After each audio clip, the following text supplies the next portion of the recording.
जैसा कि पिछली वीडियो में आपने हिंदी कक्षा 12 में आपके सिलेबस के अनुसार दूसरा पाठ आपने पढ़ा था कैकेयी अनुताप, उसी के आगे की पंक्ति आज हम प्रारंभ करते हैं। पंक्ति है, कहते आते थे यही अभी नरदेही, माता ना को माता पुत्र को पुत्र भले ही। जैसा कि यहाँ पे कैकेयी अपने जो उनसे गलतियाँ हुई थी उसके लिए उसका पश्चाताप प्रकट करते हुए कहती हैं कि कहते आते थे यही अभी नरदेही, माता ना को माता पुत्र भले ही। कहती हैं कि आज तक लोग यही कहते थे, सभी मनुष्य देवता देवता सभी लोग यही कहते थे कि जो माता है वो कभी भी कुमाता नहीं हो सकती है, पुत्र कुपुत्र भले हो सकता है। लेकिन अब कहे अभी सभी हाय विरुद्ध विधाता, है पुत्र पुत्र ही रहे कुमाता माता। लेकिन अब मेरा ऐसा घृणित कार्य करने के बाद संसार ये जो बात चली आ रही है कि माता को माता नहीं हो सकती है, ये क्या होगा, बदल जाएगा। लोग यही कहेंगे कि पुत्र पुत्र ही रह गया और माता कुमाता हो गई। बस मैंने इसका बाह्य मात्र ही देखा, दृढ़ हृदय न देखा, मृदुल गात्र ही देखा। माता कैकेयी कहती हैं कि मैंने भरत के केवल बाहरी मन को, मतलब बाहरी शरीर को, उसकी बाहरी भावनाओं को, उसकी कोमलता को देखा, लेकिन उसके अंदर छुपे हुए दृढ़, मतलब इतने दृढ़ हृदय को नहीं देखा, उसकी विशालता को नहीं देखा, उसके मन को नहीं देखा। परमार्थ न देखा, पूर्ण स्वार्थ ही, बस मैंने इसका बाह्य मात्र ही देखा, दृढ़ हृदय न देखा, मृदुल गात्र ही देखा। जैसे मैंने बताया आपको कि माता कैकेयी कहती हैं कि मैंने इसके मतलब केवल ऊपरी शरीर को देखा कि अरे मेरा मतलब भरत बहुत ही सुकुमार है, सुंदर है, लेकिन इसके मन में, हृदय में बसे हुए उस हृदय को नहीं देखा, जो हृदय इतना विशाल है, जिसके हृदय में इतनी विशाल बातें भरी हुई हैं, जिसका हृदय इतनी मतलब विशाल क्षमता रखता है, उसको मैंने नहीं देखा। परमार्थ न देखा, पूर्ण स्वार्थ ही देखा, परमार्थ न देखा, पूर्ण स्वार्थ ही साधा, इस कारण तो हाय आज यह बाधा। मैंने सिर्फ अपने ही स्वार्थ को देखा। माता कैकेयी कहती है रामचंद्र जी से कि मैंने अपने ही स्वार्थ को देखा, किसी दूसरे के बारे में विचार नहीं किया। इस कारण ही तो हाय आज यह बाधा, और इसी के कारण ही आज मुझे इन विपत्तियों का सामना करना पड़ रहा है। युग युग तक चलती रहे कठोर कहानी, रघुकुल में भी थी एक अभागिन रानी। लोग युगों तक यही कहेंगे कि अयोध्या में एक जो है अभागिन जो रानी माता कैकेयी थी, जिनसे ऐसा, मतलब कि माता कैकेयी का कहना यही है कि कहेंगे लोग युगों तक यही चर्चा करेंगे कि अयोध्या में एक ऐसी जो है रानी थी, माता कैकेयी थी, जिन्होंने क्या किया, अपने पुत्रों के साथ ऐसा गलत कार्य किया। निज जन्म में सुने जीव यह मेरा, धिक्कार उसे यह महास्वार्थ ने घेरा। अरे मेरे जन्म में क्या है, माता कैकेयी कहती हैं कि धिक्कार है मुझे अपने उस जन्म पे, मैंने अपने निज स्वार्थ के कारण अपने ऐसे पुत्र को मैंने वनवास दे दिया।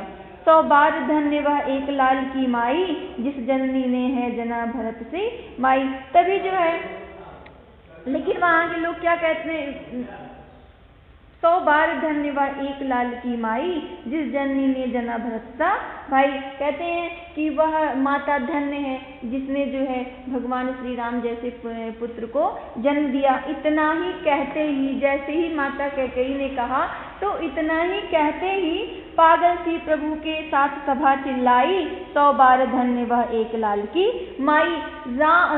प्रभु राम श्री रामचंद्र सहित ही वहां पे जितने लोग बैठे थे, सभी ने एक साथ कहा कि नहीं, वह जो है भरत को जन्म देने वाली माँ भी धन्य है, जिसने भरत जैसे इतना प्रेम करने वाले, इतना भाई को मानने वाले ऐसे पुत्र को जन्म दिया। जैसे ही मतलब माता कैकेयी ने अपने आप का अनादर किया, वैसे ही उतना कहते ही भगवान श्री राम के साथ वहाँ बैठे उपस्थित लोग ने एक साथ कहा कि नहीं, माता कैकेयी भी धन्य है जिन्होंने भरत जैसे पुत्र को जन्म दिया।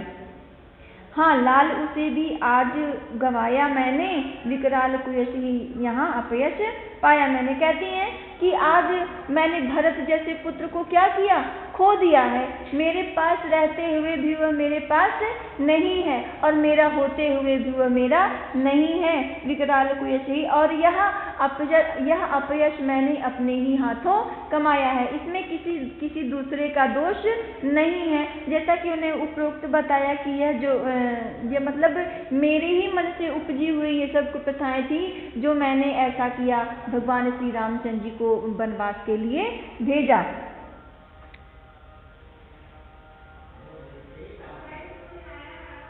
निज स्वर्ग उसी पर वार दिया था मैंने, हर तुम तक से अधिकार लिया था मैंने उस भरत के लिए मैंने सब कुछ उसके ऊपर क्या किया, न्यौछावर कर दिया और तुम्हारे जैसे पुत्र को वनवास दे दिया। पर वही आज यह दीन हुआ रोता है। शंकित शब्द हरे तुल्य का मतलब होता है हिरन, मतलब भयभीत हिरन, जो हिरन शिकारी द्वारा पकड़ा गया हो और भयभीत हो, उसी से संबोधित करते हुए माता कैकेयी कहती हैं कि पर वही आज यह दीन हुआ रोता है, संकित सबसे घृत हरिण तुल्यता होता है। और आज वही पुत्र जिसके लिए मैंने इतना सब कुछ किया, यानी कि भरत, वही पुत्र जिसके लिए मैंने इतना सब कुछ किया, आज वह क्या है, हर एक पल इतना दुखी है और भयभीत हिरन की तरह चारों ओर जो है शंकित है। मतलब उसे कोई सुख नहीं है, उसे कोई चैन नहीं है, क्योंकि क्या है, उसके अपने भाई जो है भगवान श्री रामचंद्र जी जो है वनवास के लिए जा चुके हैं। श्रीखंड आज अंगार चंड है मेरा, तो इससे बढ़कर कौन दंड है मेरा।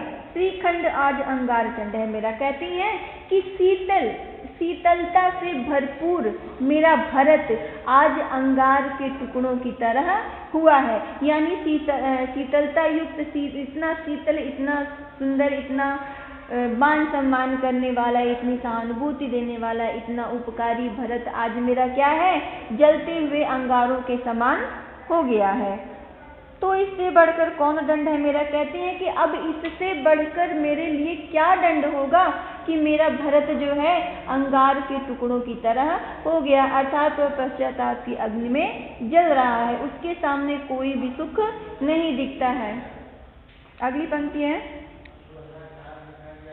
इसमें भी माता कैकेयी जो है अपने पश्चाताप को व्यक्त करते हुए कहती हैं कि पटके मैंने पद पाणी यानी कि मैंने मोह हाथ पैर फेंकना। कहते हैं कि पटके मैंने पद पाणी मोह के नद में, जन क्या क्या करते नहीं स्वप्न में मद में। कहती हैं माता कैकेयी कहती हैं कि मोह रूपी नदी में मैंने अपने हाथ पैरों को बहुत पटका। अर्थात कहने का तात्पर्य है कि मोह में पड़कर मैंने अपने पुत्र के लिए क्या नहीं किया।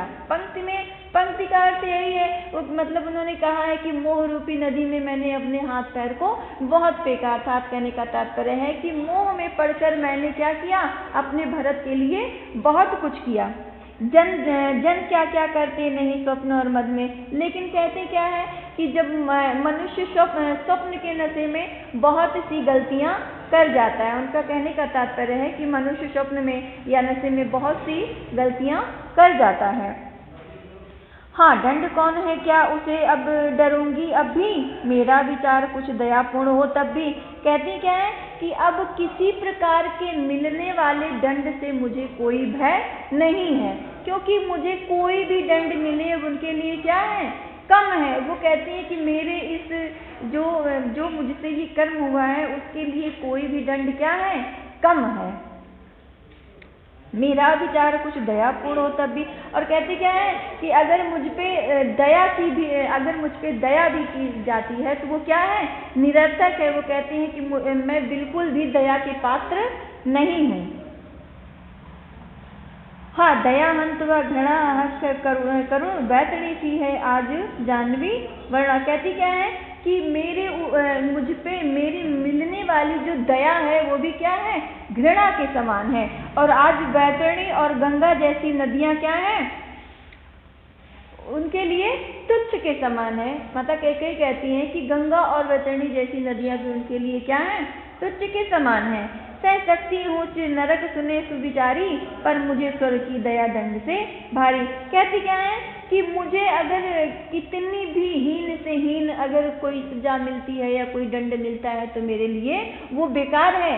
और अगर मुझ पे कोई दया करके मुझे अगर स्वर्ग देता है, उनका कहना है कि हो सकता है मेरे ऊपर अगर दया कर दी जाए और मुझे स्वर्ग दे दिया जाए तो वो स्वर्ग क्या है, नर्क के समान है। तो वो कहते हैं कि मुझे किसी प्रकार की भी दया नहीं चाहिए।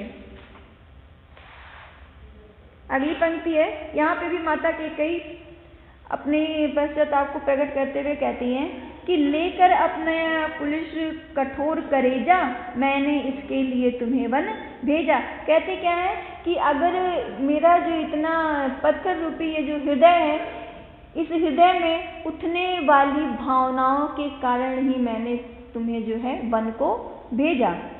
चलो घर चलो इसी के लिए न रूठो अभियों, कुछ और कहूँ तो उसे सुनेंगे सब क्यों। अर्थात मेरी भगवान श्री रामचंद्र जी से कहती हैं कि हे पुत्र, मेरी विनती है और मुझसे अब मत रूठो, मेरी बातों को सुनो और अयोध्या वापस चलो। मुझको यह प्यारा और इसे तुम प्यारे, मेरे दुगने हो प्रिय मुझसे न्यारे। कहते हैं कि यह जो भरत है वह मुझे प्यारा है और भरत को आप प्यारे हैं, अर्थात श्री रामचंद्र जी।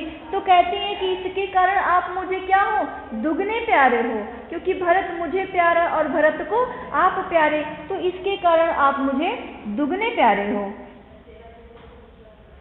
मैं इसे न जानूं किंतु जानते हो तुम, अपने से पहले इसे मानते हो तुम। क्या माता कैकेयी कहती है कि मैंने तो इसे नहीं जाना और मैंने इसे नहीं समझा, लेकिन आप तो इसे समझते हो और आप तो इसे मानते हो। ये सारी बातें सिर्फ इसीलिए माता कैकेयी कहती हैं कि भगवान श्री रामचंद्र जी उनके साथ वापस अयोध्या लौट चले। तुम भ्राताओं का प्रेम परस्पर जैसा, यदि वह सब पर यूं प्रकट हुआ ना वैसा। अगर तुम भाइयों का आपस का प्रेम इतना दृढ़ है तो इस प्रेम को प्रकट करते हुए, मेरे बातों पे विचार करते हुए, हे पुत्र राम, अयोध्या को वापस लौट चलो और मेरी विनती स्वीकार करो।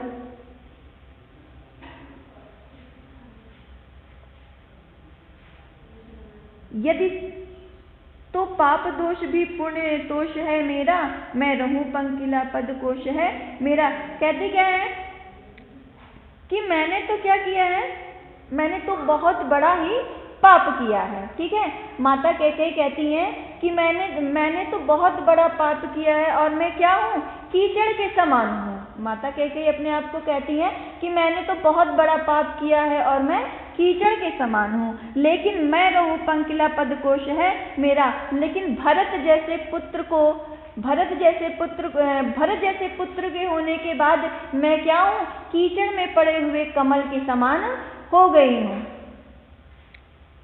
आगत ज्ञानी जन उच्च भाल लेकर, समझावे तुमको अतुल युक्ति देकर। और कहते हैं कि वहाँ पे उपस्थित सभी जो वहाँ पे उपस्थित लोग हैं वो आप हमारी बातों को समझ करके आपको समझाना चाहें, जिससे आप जो हैं अयोध्या को वापस चल सकें। मेरे तो एक अधीर हृदय है बेटा, उसने फिर तुमको आज भुजा भर बेटा। अगर श्री रामचंद्र जी से माता कैकेयी कहती हैं कि अगर वास्तव में आप भरत को प्रेम करते हैं और भरत को यदि अपने हृदय से लगा के उनको अगर भेटा हुआ है, अगर उनको अपने नेत्रों के जल से सींचा हुआ है, तो मेरी बातों को स्वीकार करते हुए आप अयोध्या को वापस चलें। आपका पाठ जो है यहाँ पे समाप्त होता है और इसमें ये अगला गीत है जो आपके सिलेबस से इस बार हटा दिया गया है। आपके सिलेबस में ये